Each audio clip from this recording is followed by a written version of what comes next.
ఆదిశంకరులు మనిషి పరిణతి అంటే ఏంటో చెప్పారు.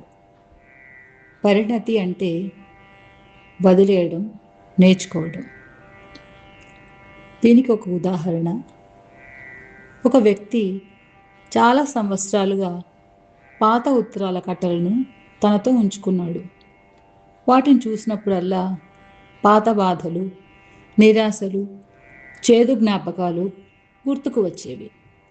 ఒకరోజు ఓ మహాత్ముడు అతన్ని చూసి అడిగాడు, గతానికి చెందిన భారాన్ని ఇంకా ఎందుకు మోస్తున్నావు?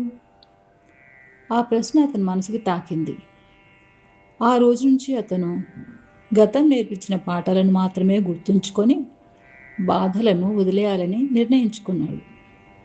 కొన్ని రోజుల తర్వాత అతని మనసు తేలికైంది. జీవితం మరింత ప్రశాంతంగా అనిపించింది. దీని అర్థం ఏంటి? వదిలేయడం అంటే మర్చిపోవడం కాదు, బలహీనంగా మారడము కాదు.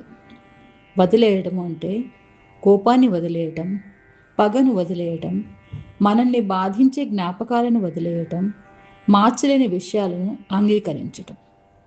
నిజమైన పరిణతి అంటే పాఠాన్ని ఉంచుకోవడమే, కానీ భారాన్ని వదిలేయటం.